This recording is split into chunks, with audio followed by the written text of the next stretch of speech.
Today I've got a seriously fun pop-up card to share with you.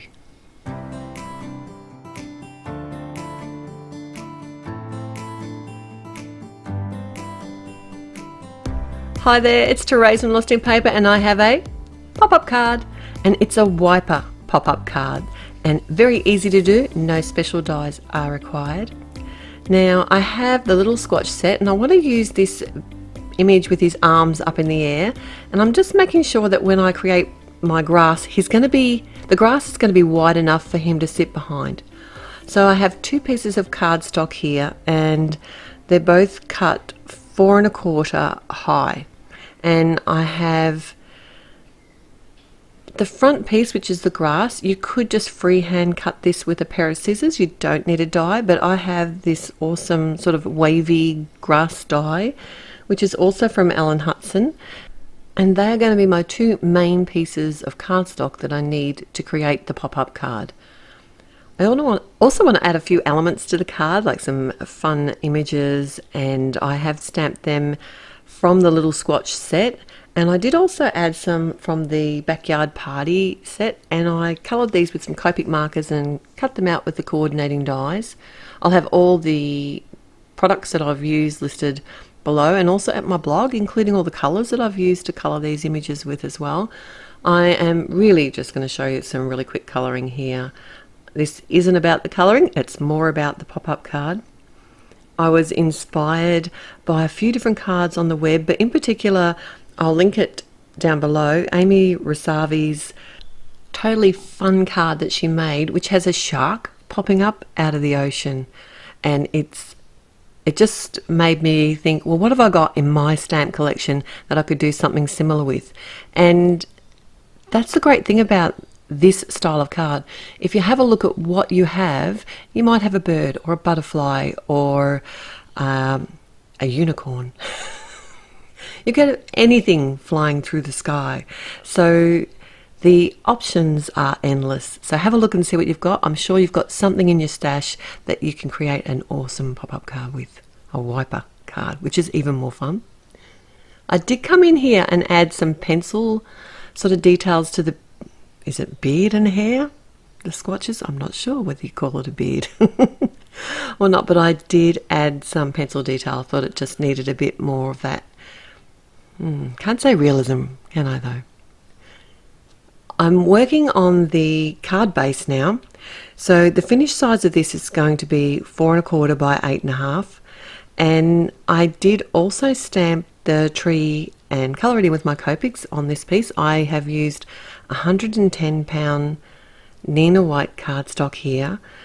I did colour my images on the 80 I do prefer colouring images on the 80 I find that the Copics play much nicer on the lighter weight cardstock.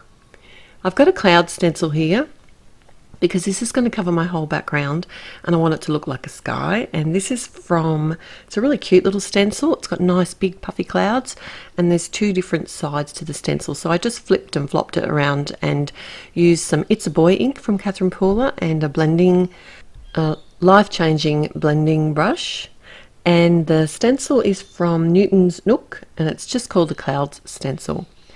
I also wanted to make my grass green, and I've got the Lime Ricky ink here, and I just use the same blending tool. I just rub it off on some scrap paper on the side, and I find I don't have very many issues with contamination of colour. These blushes, no they're not, they're brushes, are really easy to clean.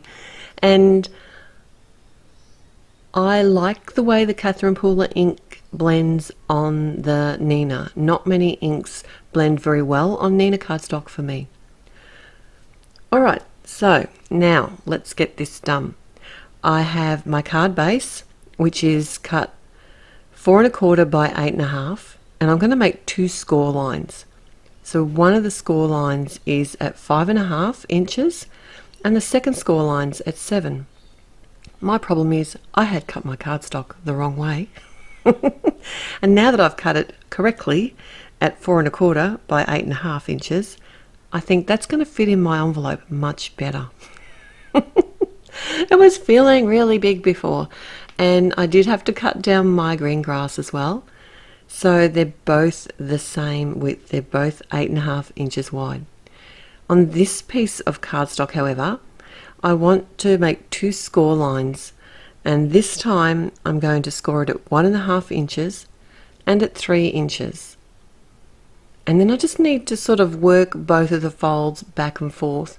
And I have got my Teflon bone folder, and if you don't own one of these, I highly recommend them. It's one of those tools that you feel like it's very expensive and something else will do just as well, but it won't. It doesn't leave any shiny marks on your paper. I've had this one for years. It's an investment that I use it every day. So for me, it's money well spent. And this is the basic fold of the card. How easy is that? I'm just going to do a little decorating. I have these are some grassy lines from the backyard party stamp set, and I just added a few of those in lime Ricky over the front of my card. You can add whatever details you want, as much interest as you want. Just be careful when it comes to adding things on the back of the card. You don't want things that are going to be on the road when the wiper hits. So this is the last piece of cardstock that you'll need, and this is going to create the wiper mechanism. Now it's cut 2 inches by just under 1 inch, and now I'm making 2 tick marks on it, and they're at 3/4 of an inch from each side. And then from that 3/4 of an inch to each corner, I have made 2 lines, and that is where I want to score these. So I'm actually making, you can just fold them.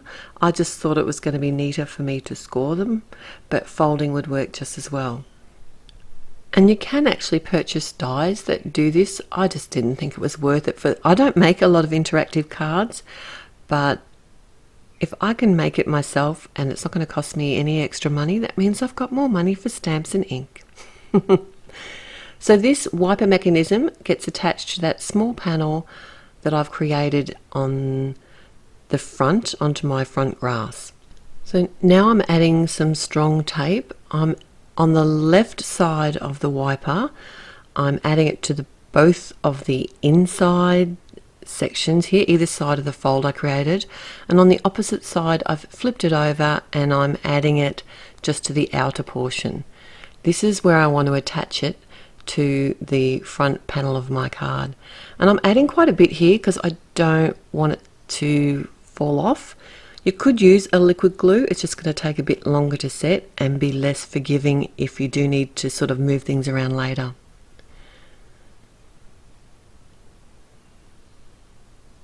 So this straight edge here lines up with the first fold on the inside of the front piece of the card. Now I can remove the tape that's on each side of the other fold, and this is where I'm going to put my connection for my image. And I've used a piece of acetate. It's a fairly heavyweight acetate.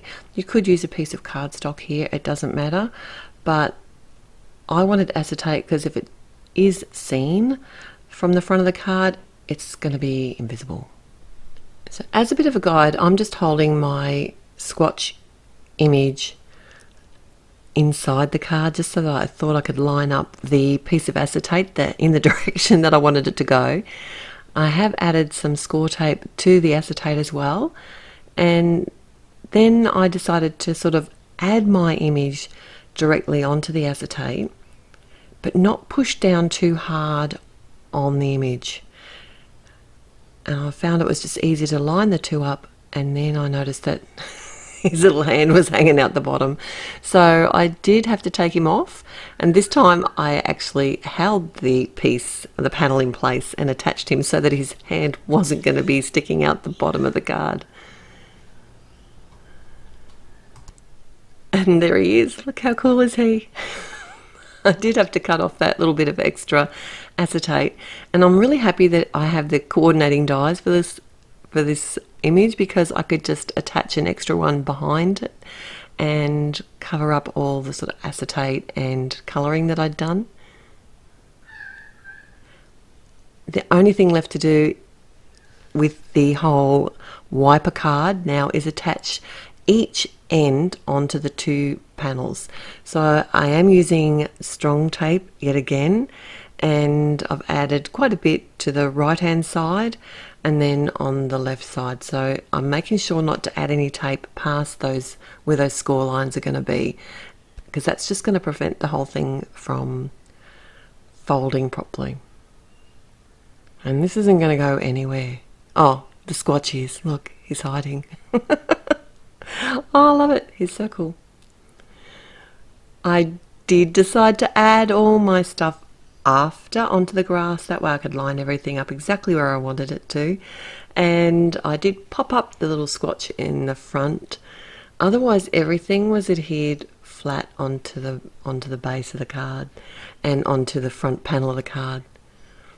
I white heat embossed a sentiment, which I thought was perfect. It says, "Where have you been hiding?"